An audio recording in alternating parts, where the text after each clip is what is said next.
তাহলে কি আরো 2-3 দফা সরকার গঠন হবে এমনটি বোঝাতে চেয়েছেন কি? আপনি যদি এভাবে যদি বলেন যে আপনি প্রফেসর মোহাম্মদ ইউনূস আপনার ওনার এখন একটা কম্পোজিশন আছে না গভর্নমেন্টের, এই কম্পোজিশনটা যদি উনি মনে করেন যে কম্পোজিশনটা খুব রাইটলি ফাংশন করছেন না, he can change the format, উনি ফরম্যাটটা চেঞ্জ করতে পারেন।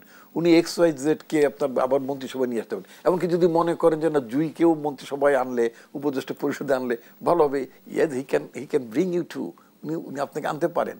আমি এটাই বলতে চাচ্ছি যে সরকার রিশেপ হবে, বাট ডেফিনেটলি সার্টেনলি আপনার under the leadership of the professor Muhammad Yunus. সেটা কি নির্বাচনকালীন সরকার গঠিত হবে? নির্বাচন উদ্দেশ্যেই তো নির্বাচন তো একটা কঠিন দায়িত্ব।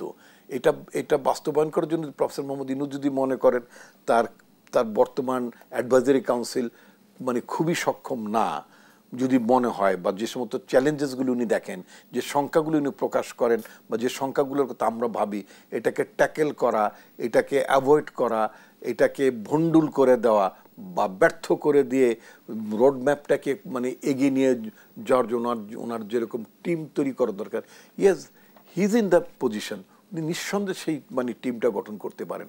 আর ওনার সবচেয়ে বড় শক্তি হচ্ছে যে আমাদের সেনাপ্রধান। আমাদের সেনাপ্রধান নিজেই বলেছেন 18 মান্থ যথেষ্ট একটা নির্বাচিত সরকার আনার জন্য বা একটা নির্বাচন করার জন্য, এবং উনি বারবারই বলেছেন যে একটা নির্বাচিত সরকার আসার জন্য বা একটা চমৎকার নির্বাচন করার জন্য সেনাবাহিনী খুব আন্তরিকভাবে কাজ করছেন। আমরা তা দেখছিও। ডক্টর আসাদুজ্জামান রিপন নির্বাচন আয়োজনের ক্ষেত্রে আপনারা প্রধান উপদেষ্টার প্রতি পূর্ণ আস্থা রাখতে চাইছেন। সেইজন্যই বলেছি যে প্রফেসর মোহাম্মদ ইউনূস সরকার আছে, একটা তো আছে ওয়ান, আবার একটা হতে পারে হয়তো সেখানে দেখা যায় XYZ হয়তো থাকছেন না, ওটার জায়গায় হয়তো CDEF থাকবে। নির্বাচন আয়োজনের সরকারের সক্ষমতা নিয়ে আপনাদের কোনো দ্বিধা নেই?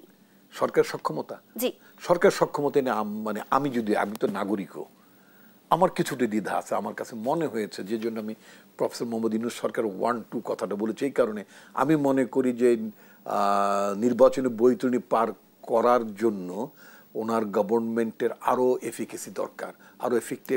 কোন ক্ষেত্রে? In all respect owner police ঠিক মতো কাজ করছেন স্টিল, কারণ ওই পুলিশের মধ্যে পতিত স্বৈরাচারের লোকজন রয়েছে, প্রশাসনের মধ্যে ওনার প্রথম থেকে কিন্তু এই অভিযোগটা আপনারা করে এসেছেন, বারবার করেছেন, কিন্তু অপসারণ করা গেল না কেন? এখনো করছি। পতিত স্বৈরাচারের এলিমেন্টস গুলো এখন পর্যন্ত অ্যাডমিনিস্ট্রেশনে আছে, এটা তো অস্বীকার করা যাবে না। গত কয়েকদিন আগেও একেবারেই একজন ভদ্র মহিলার নাম নাজনীন কাউসার, তার নামে তৎকালীন মন্ত্রী, রাইট নাও নামটা আমি ভুলে গেলাম, উনি ডিও পাঠালেন, যিনি বঙ্গবন্ধু পরিবারের তার রাজনৈতিক অনুসারী ইত্যাদি ইত্যাদি, তাকে এই জায়গায় বসালে খুব ভালো হবে এ করে ডিও পাঠালেন তৎকালীন জনপ্রশাসন মন্ত্রীর কাছে, তাই না? নুরুজ্জামান, আগের যে মন্ত্রী নুরুজ্জামান আহাদ বা এরকম সামথিং এরকম নাম হবে, তিনি ডিও পাঠালেন মানে জনসংস্কারের মন্ত্রীর কাছে, এবং যার সম্পর্কে পাঠালেন তার অন্যতম বৈশিষ্ট্য বর্ণনা করতে যে তিনি বলেন তারা আওয়ামী পরিবার, তারা আওয়ামী আদর্শের, বঙ্গবন্ধু আদর্শের লোক ইত্যাদি ইত্যাদি, এই কারণে তাকে অর্থ বা গুরুত্বপূর্ণ ডেস্কে তাকে বসানো উচিত। তো আমরা যখন দেখি সেই লোকগুলো তো আছেই, উল্টো আরো মানে পদায়ন হচ্ছে তাদের। তো অপরদিক থেকে বঞ্চিত লোকগুলো অনেকেরই পদায়ন হচ্ছে না এখনো, চুক্তিভিত্তিক লোকজন এখন পর্যন্ত অনেকে রয়েছেন। তো সুতরাং একটা নির্বাচনের মতো একটা কঠিন জিনিস, যেটা গত 15 বছর নির্বাচন হয়নি, এবং মনে রাখবেন নির্বাচন ব্যবস্থাটা কার্যকর করার জন্য বা পরিচালনা করার জন্য একটা প্রচুর লোকজন লাগে। তো পার্টিকুলারলি আপনি স্কুল টিচার থেকে শুরু সরকারি মানে কর্মকর্তা, পোলিং অফিসার হিসেবে অনেক লোককে লাগে, প্রিজাইডিং অফিসার হিসেবে অনেক লোকজন লাগে। সেক্ষেত্রে আমরা তো সেই লোকগুলো কি দেখেছি, যেই লোকগুলো শেখ হাসিনা সরকার বলেছে 94% দেখিয়ে দাও, 94% দেখিয়ে দিয়েছে।